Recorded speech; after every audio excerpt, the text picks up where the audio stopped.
So real quick before I get into the topic of today's video, I'd like to remind you guys that I made a video last night about a 25-year-old female police officer who deceived an 18-year-old honor student in high school into selling her marijuana and then slapping him in the face with a fatal felony charge. I made a video about that last night, and people seem to be liking it so far. It's getting good reception and ratings and whatnot, and so if you guys would go show some support on that, I'd really appreciate it. It's not that often that I really kind of push to get favorites or anything on a video, and I really know that it's kind of a moot point because there's no way I'm going to get on top favorite or anything, but it still feels kind of good, and I'd appreciate support on it since I really do think it's a video that deserves it, since I do most of the since I do most of these improv, you really don't know how well they're going to come out, and that's one that just really seemed to click, and it came out as a very clear and cogent thought, at least I think. So anyway, please do me a favor and check that out, but that's not the point of this video, so let's get going. The point of this video is the insurmountable idiocy of Rick Santorum, and I'm talking, of course, about his his comments about the topic of euthanasia in the Netherlands. Now, let's get started with that. So, I found this link, and thank goodness it wasn't a link to an article, and so it wasn't like I had to go check a bunch of sources. It was just a video link. So I go and I start watching this video, and it's of Rick Santorum talking to all of his cronies and all of his supporters and whatnot at one of those conferences.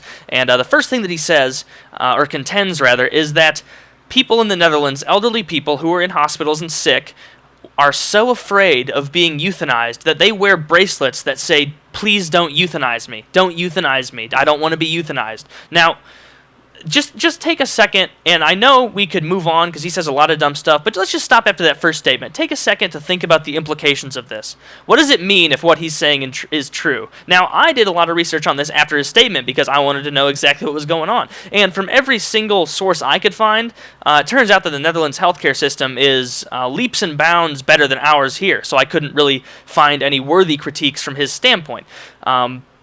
So there's that.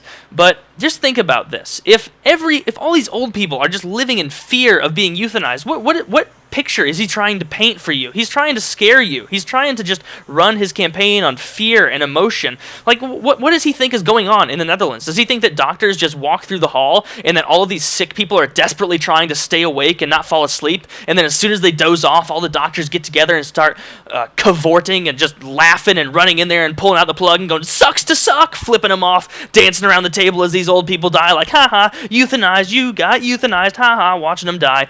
Is that what you think is happening, Rick Santorum? Is that what you think the Netherlands is? Because from what I could garner, from sources that contain facts, is that they're way better with their medical shit than we are. So let's, give credit where credit is due, as opposed to, forming ridiculous falsities in the confines of our mind and then trying to pawn them off as cogent thought to the zombies in the crowd. So that's only the first ridiculous thing that he says, which after you look at the initial implications of it, which is the fact that clearly doctors in the Netherlands aren't just running around euthanizing people for no reason. Like, this is clearly a lie. It doesn't take a genius.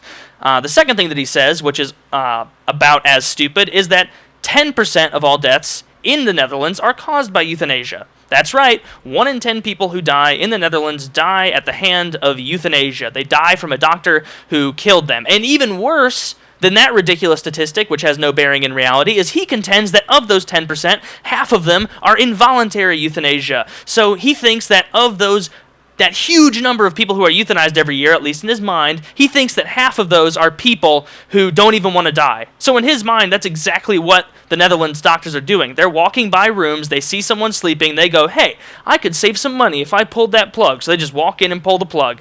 This is complete ridiculousness. This is fear-mongering. He's trying to equate this fictitious version of reality to Obamacare, which isn't even implemented in the way it was meant to. It's complete nonsense. There's not even a logical train of thought for me to critique here, and that's what makes it so difficult, is at least when there's like an argument or a case that someone makes, I can go see that case, and even if I disagree with it, I can walk and go step by step and logically just destroy it and just topple it and make sure that it doesn't make any more sense after that. But these aren't even logical claims. These are just ridiculous facts pulled out of the air. Like, you can't even argue with these. Like, arguing against these kind of facts would be like arguing the flight speed of the Millennium Falcon versus a Griffin. Like, there's no comparison there. Anyone can just make up anything about it they want. And then, just to push it to the edge and, just give him that good old conservative Rick Santorum charm, he compares it to abortion. He says that it's a really bad thing that people who perform euthanasias and people who perform abortions aren't cast out into the shadows anymore. He says that they used to be, in the corner of society, doing deeds that nobody else dared do because they were so horribly immoral, and now they've become so accepted. And screw that, because acceptance is gay and stupid, and only faggots like acceptance. Right, Rick Santorum? I keep wanting to say Rick Perry because you're both so phenomenally irrelevant. God! Oh, despise this man. But I mean, come on, dude. It's not bad that doctors who perform abortions and euthanasias are now not suddenly sequestered into the corner of society. It's good. It's called progress. We're accepting people. We're recognizing that women have the right to contraception and abortion. It's not your place to say whether or not they do, and it's a good thing that they're getting these services despite the fact that you're against it. That's called progress, my friend, and you're trying to subvert it. You're a bad person. Nobody likes you. You have no chance because you have a weak face and a dumb chin, and you can't articulate yourself worth a shit. You have no intellectual merit of all, and nobody respects you. I hope you see this video just so it can be a really strong hit to that overinflated balloon of undeserved self-esteem, you douchebag!